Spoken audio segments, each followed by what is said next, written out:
এরপরে প্রশ্ন হলো, রাতে হাত পায়ের নখ কাটা যাবে কি না। এই প্রশ্নটি অনেকেরই এবং আমাদের সমাজে এখনও অনেকে মনে করেন, বিশেষ করে গ্রামাঞ্চলে, যে রাতের বেলায় হাত পায়ের নখ কাটলে মানুষের অমঙ্গল হয়, অকল্যাণ হয়, সম্পদহানি হয়, বিশেষ কোনো ক্ষতি হয়, কিংবা এটি নিষিদ্ধ।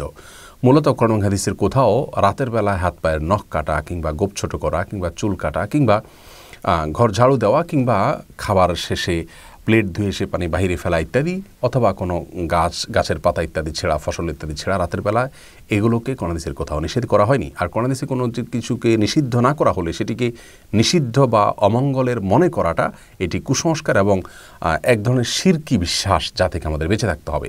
রাসূল করিম সাল্লাল্লাহু আলাইহি ওয়াসাল্লাম বিভিন্ন হাদিস থেকে আমরা জানতে পারি লা আদওয়া ওয়ালা তিয়ারাতা, এবং এ জাতীয় অনেক হাদিস রয়েছে যেগুলোর খোলাসা হলো অমঙ্গল অপয়া বলতে কোনো কিছু শরীয়তে নেই, যে অমুক কাজে অমঙ্গল, অমুক কাজে অপয়া আছে, যদি শরীয়তে সেটাকে অমঙ্গলজনক বলে আখ্যায়িত না করে, মন গড়া বিশ্বাস থেকে সেটাকে অমঙ্গলজনক মনে করাটা এটি ভ্রান্ত বিশ্বাস, যা আমাদের ঈমানের জন্য ক্ষতিকর। বিধায় এই বিশ্বাস থেকে আমাদের সরে আসতে হবে।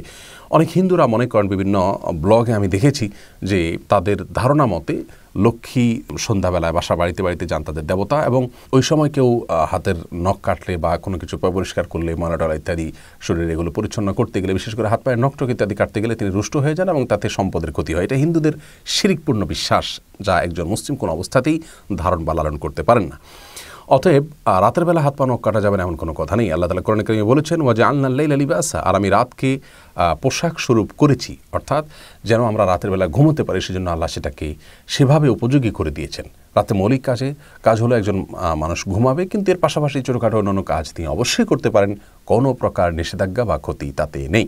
ক্ষতি আছে মনে করলে সেটি তার ঈমানের জন্য ক্ষতিকর হবে। বরং একটা সময় আমাদের দেশে বা অনেক এলাকাতে হয়তো ইলেকট্রিসিটি ছিল না, যার কারণে অন্ধকারের মধ্যে চেরাগের নিভু নিভু আলোতে বা আলো আধারিতে কিংবা মোমবাতির আলোতে, স্বল্প আলোতে যদি হাত পায়ের নখ কাটতে যেত, তাহলে সেক্ষেত্রে হয়তো সেটি যথাযথভাবে হতো না বা খুব সুন্দরভাবে হতো না।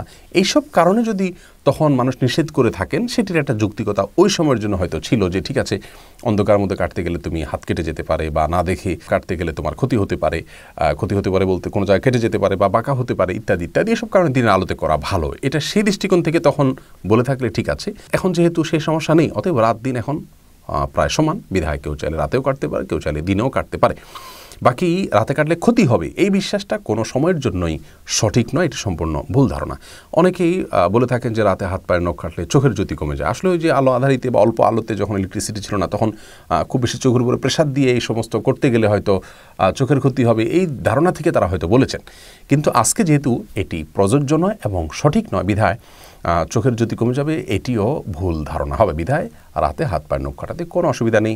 গাছের পাতা ছেঁড়া কিংবা ঘর ঝাড়ু দেওয়া কিংবা খাবার খেয়ে প্লেটের পানি বাহিরে ফেলা ইত্যাদি, এগুলোতে কোনো প্রকার অসুবিধা নেই। এগুলো হিন্দুয়ানি ভুল ধারণা থেকে অনেকটা আমাদের মধ্যে এসেছে, আবার কোনোটি আসছে আমাদের নিজেদের থেকেই সৃষ্টি হয়েছে ভুল ধারণা। অতএব ভুল ধারণা থেকে আমাদেরকে বেঁচে থাকতে হবে। কেউ চাইলে রাতেও কাটতে পারেন হাত পায়ের নখ, কেউ চাইলে দিনেও কাটতে পারেন। ভিডিওটি ভালো লাগলে লাইক করে এবং আরো ভিডিও পেতে চাইলে চ্যানেলটি সাবস্ক্রাইব করে পাশে থাকুন।